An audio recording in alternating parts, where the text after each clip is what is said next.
Hello, and welcome back. I'm Ava Lee, founder of Ava Lee Law PLLC, where we combine legal expertise with scientific insights to provide specialized trademark and copyright services. Thank you for joining us again for part 2 of How to Protect Your Brand.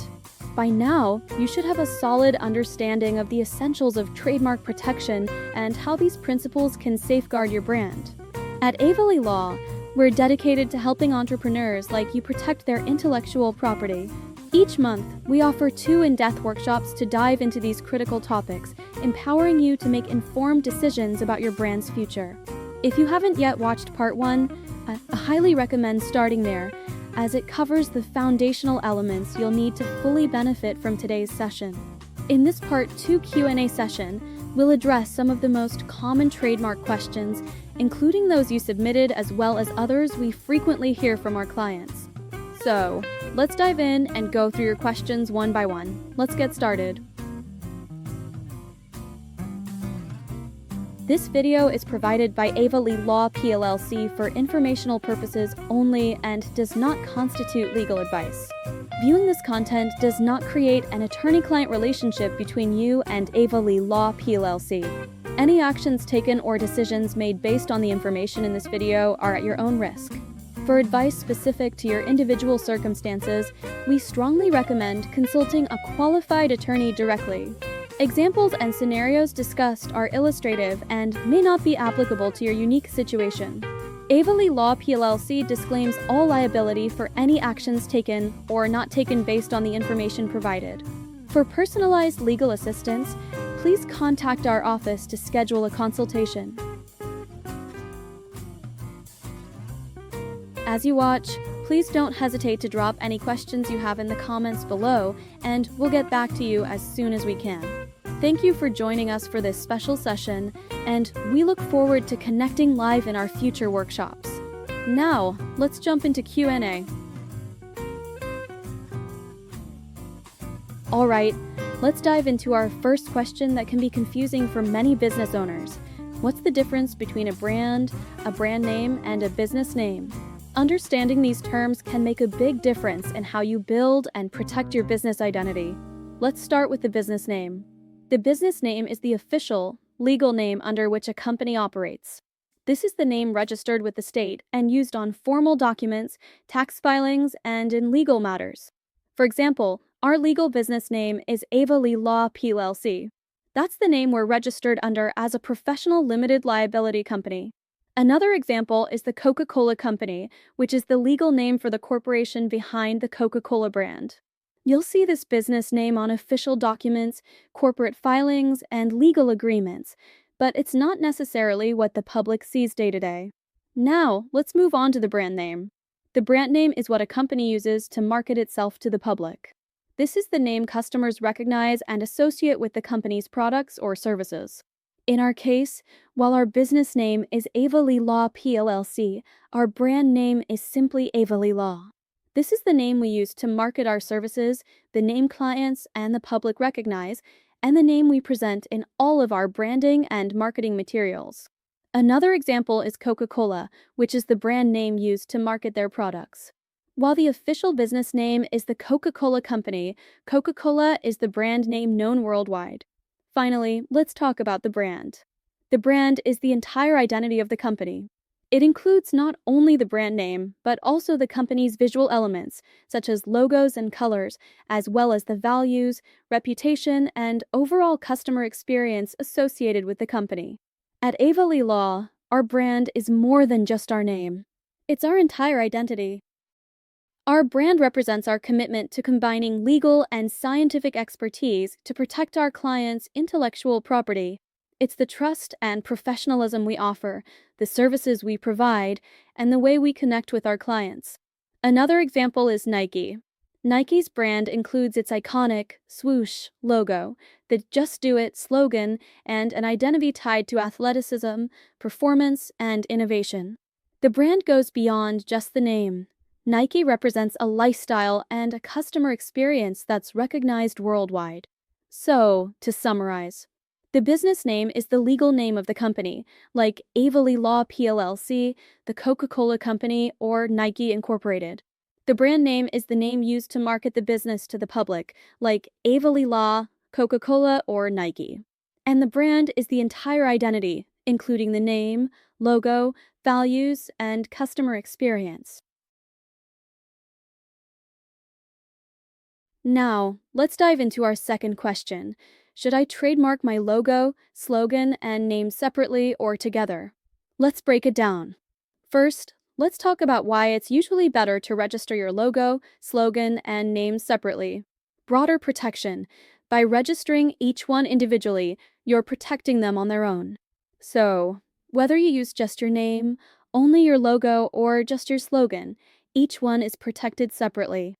This means no one else can use any of these elements in the same industry without your permission. Flexibility. Separate registrations give you more freedom to use each element in different ways.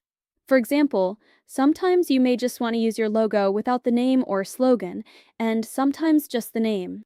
Registering them separately protects each element, no matter how you use them. Easy to update. Let's say you decide to change your logo in a few years. If you've registered everything separately, you only need to update the logo registration. The protection for your name and slogan stays intact, saving you time and money. Now, what happens if you register everything together, like a single image with your logo, name, and slogan combined? Single protection for the combination. Registering them together only protects that exact combination. If someone uses your name or logo by itself, it's harder to stop them because your trademark only applies to the full combination. Lower initial cost. A single registration might cost less upfront, but it's limiting. If you want to change any part of the logo, slogan, or name, you'll likely need to re-register the whole thing. Which should you choose? So, here's the bottom line. Registering separately is usually the best choice. It gives you full protection for each piece, your name, logo, and slogan, no matter how you use them. Next, let's discuss the next question. Can my logo be protected without a trademark? The short answer is yes. Here's how. 1. Copyright protection. Your logo can be protected by copyright if it's original and creative. This happens automatically when you create the logo. No need to register it for copyright. Copyright protection stops others from directly copying your logo's design. But keep in mind, copyright alone doesn't stop someone from creating a similar design in the same industry. 2. Common law trademark rights. If you're actively using your logo in business, like on your website or products, you may have what's called common law trademark rights. This means you have some local rights to prevent others from using a confusingly similar logo. However, these rights are limited to your geographic area and aren't as strong as a registered trademark. So why trademarking is better? While copyright and common law offer some protection, trademarking your logo gives you nationwide exclusive rights in your industry. It's easier to enforce, gives you stronger legal backing, and helps prevent others across the country from using a similar logo. Now, let's cover our next question. What's the difference between federal and state trademark registration? Let's dive in. First up, federal registration. When you register your trademark with the United States Patent and Trademark Office, USPTO, you get nationwide protection. This means your trademark is protected across all 50 states, giving you exclusive rights to use it anywhere in the U.S. federal registration. Also lets you use the symbol, which shows your mark is officially registered. With a federal trademark, you get stronger legal benefits, too. You can take legal action in federal court if someone infringes on your mark, and you're better protected if you do business online, across state lines, or need to stop infringing imports. Now, let's talk about state registration. If you register at the state level, your trademark is only protected within that specific state. This can work well if your business is strictly local and doesn't operate outside the state. State registration is generally faster and less expensive, but it doesn't give you the same level of legal power. With a state-registered trademark, you can use the symbol, but you can't use the symbol. And keep in mind, if someone registers a similar mark at the federal level, your state registration might not protect you outside your state.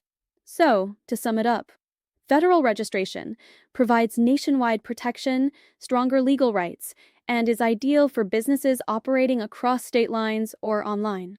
State registration, limited to one state, cheaper, good for local businesses, but with less protection. For most businesses that plan to expand or operate online, federal registration is usually the way to go. Let's dive into the question 5. How do I determine if my brand name is strong enough for a trademark? A strong brand name is one that stands out and is unique enough to get trademark protection. Trademark offices look for distinctiveness, which means that the more unique or creative your brand name is, the better its chances of being approved. Here's how trademark offices assess the strength of a brand name. 1. Descriptive or generic names. Does your name simply describe the product or service?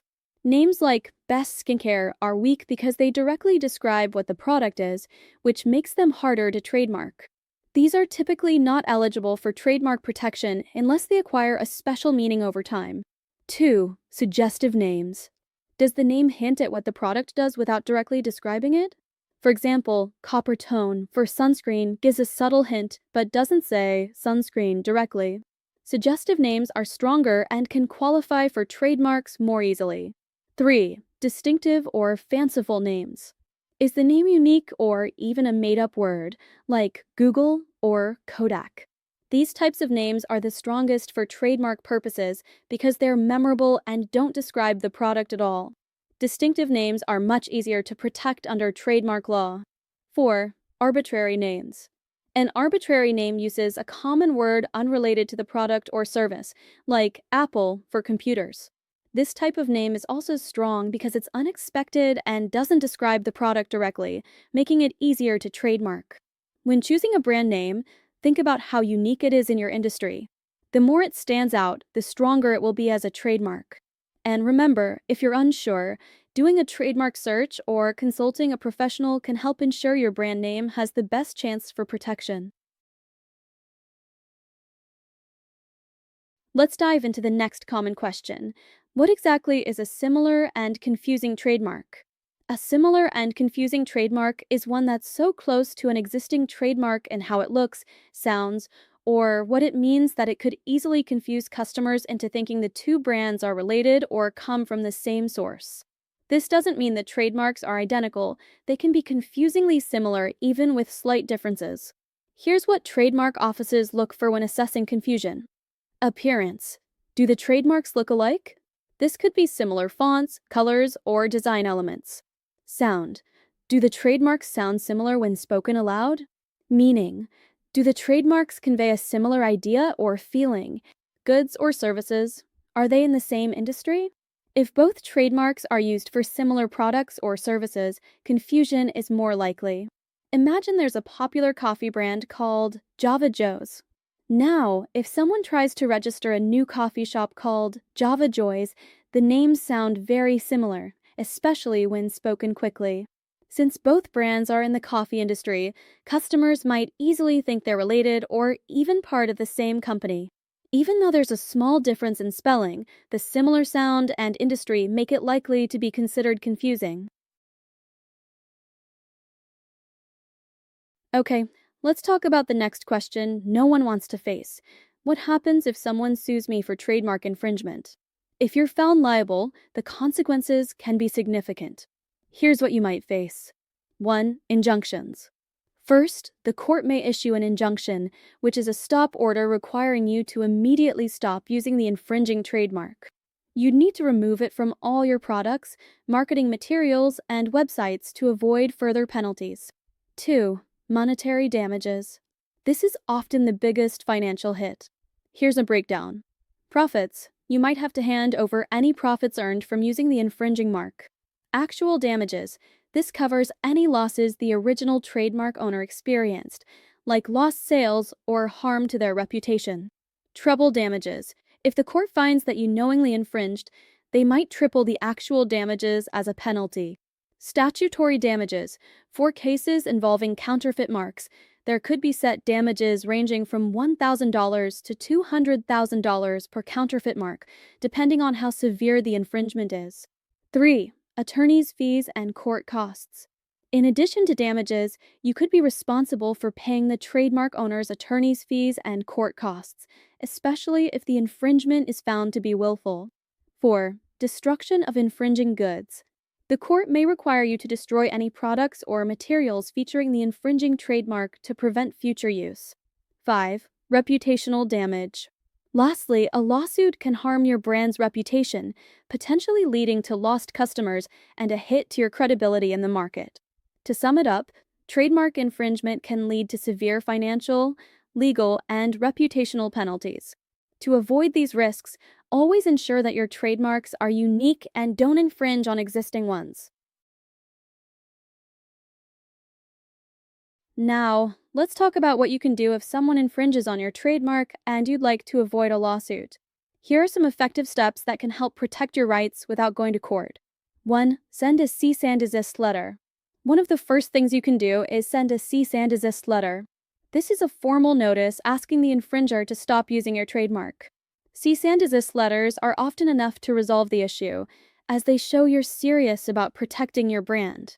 Many times, the infringing party will comply to avoid further trouble. 2. Negotiate a settlement. If you'd like to keep things amicable, try reaching out and negotiating a settlement. This could involve them stopping the use of your trademark or even providing compensation if there's been any harm to your business. Settlements are often quicker and less costly than litigation. 3. Consider mediation or arbitration. Mediation and arbitration are great options if you're looking for a formal but non-court resolution. In mediation, a neutral third party helps both sides come to an agreement, while in arbitration, the third party makes a binding decision. Both methods are usually faster and more private than a lawsuit. 4. Report to online platforms. If the infringement is happening online, you can report it directly to platforms like Amazon, eBay, or social media sites. Many platforms have policies for handling trademark infringement, and they may take down the infringing content or suspend the infringer's account.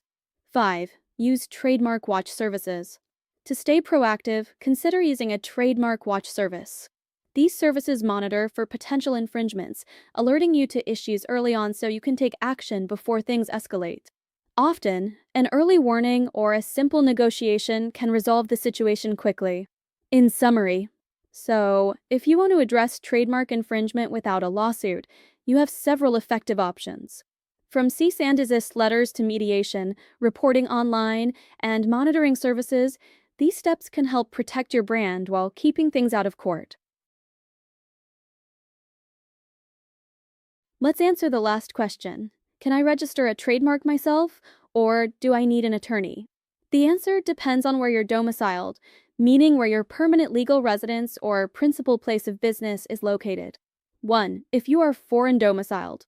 If you're domiciled outside the United States, you are required to hire a U.S. licensed attorney to represent you in all trademark matters at the USPTO.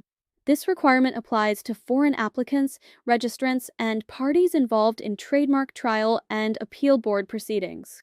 Having a U.S. licensed attorney ensures that you're fully represented and helps navigate the complexities of U.S. trademark law. 2. If you're U.S. domiciled. If you're domiciled in the United States or its territories, hiring a U.S. licensed attorney is not mandatory. You can choose to file a trademark application on your own. However, the USPTO highly encourages U.S.-based applicants to work with an attorney who specializes in trademark law. The registration process can be complex, and an attorney can help you avoid mistakes, conduct a thorough trademark search, and respond to any issues during the process. So, to recap, foreign domiciled applicants must hire a U.S. licensed attorney. U.S. domiciled applicants, hiring an attorney is optional but highly recommended. While hiring an attorney adds costs, it's an investment that can save you time and prevent issues down the line. Thank you so much for joining us for part 2 of How to Protect Your Brand, a trademark guide for entrepreneurs. We appreciate you purchasing a ticket on Eventbrite and supporting our workshop series. In this Q&A session, we've tackled some of the most common and important questions you submitted about trademarks. We hope these answers have provided clarity and valuable insights into protecting your brand. If you have any additional questions or thoughts, please feel free to leave them in the comments below. We'd love to hear from you and continue the conversation. Thank you again for watching, and be sure to keep an eye out for our future workshops and events on Eventbrite. We're excited to keep helping you build a strong, protected brand. Take care, and we look forward to seeing you in our next session.